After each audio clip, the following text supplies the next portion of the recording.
एक समय की बात है। एक छोटे से नगर में गौरव नाम का एक युवक रहता था, जिसकी आदत थी हर जरूरी काम को टाल देना, और यही उसकी सबसे बड़ी कमजोरी बन गई थी। वो पढ़ाई में ध्यान नहीं देता था और इसी कारण अच्छे परिणाम हासिल नहीं कर पा रहा था। घर वाले बार बार उसे समझाते कि समय बहुत कीमती होता है, जो एक बार चला जाए तो वापस नहीं आता। लेकिन वो इन बातों को हल्के में लेता और सोचता कि अभी तो बहुत समय है, बाद में सब कर लूंगा। जब वह आगे की पढ़ाई के लिए शहर गया, तब भी उसकी आदतें नहीं बदली। वह दिन भर दोस्तों के साथ घूमता, हंसी मजाक करता और मोबाइल पर बेकार की चीजें देखता रहता। धीरे धीरे उसे महसूस होने लगा कि उसके दोस्त उससे आगे बढ़ रहे हैं और वह पीछे छूटता जा रहा है। एक दिन उसने ठान लिया कि अब उसे अपनी जिंदगी बदलनी होगी। इसलिए वह एक समझदार बुजुर्ग व्यक्ति के पास गया, जो पेड़ के नीचे बैठकर ध्यान करते थे। उसने उन्हें नमस्कार किया और अपनी परेशानी बताई कि वह बार बार असफल हो रहा है और सफल होना चाहता है। बुजुर्ग ने मुस्कुराकर कहा कि तुम्हारी सबसे बड़ी समस्या आलस और टाल मटोल है। फिर उन्होंने उसे एक उदाहरण सुनाया। उन्होंने बताया कि एक दयालु राजा था जो अपनी प्रजा की भलाई चाहता था। एक दिन उसे एक गरीब और आलसी व्यक्ति मिला,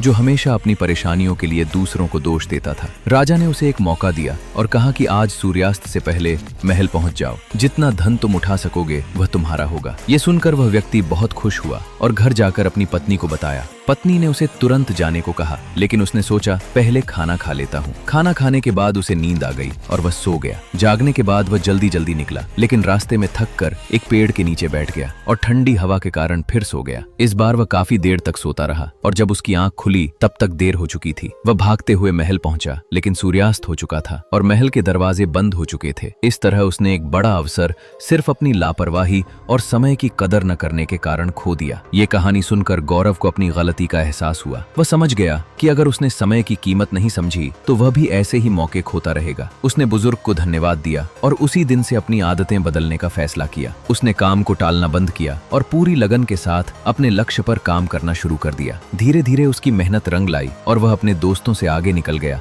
तथा पढ़ाई में अच्छा प्रदर्शन करने लगा। इस कहानी से हमें यह सीख मिलती है कि समय इस दुनिया की सबसे अनमोल चीज है। अगर हम इसे व्यर्थ में गवाते हैं तो अंत में केवल पछतावा ही हाथ लगता है। इसलिए जरूरी है कि हम हर पल का सही उपयोग करें, हर मौके को समय पर पहचानें और पूरी मेहनत के साथ अपने सपनों को पूरा करने में लग जाएं, क्योंकि सही समय पर किया गया प्रयास ही हमें सफलता की ओर ले जाता है और जीवन को बेहतर बनाता है। दोस्तों, अगर आपको ये कहानी पसंद आई हो तो इसे लाइक करें, अपने दोस्तों के साथ शेयर करें और ऐसे ही मोटिवेशनल स्टोरी के लिए हमारे चैनल को सब्सक्राइब करना ना भूलें।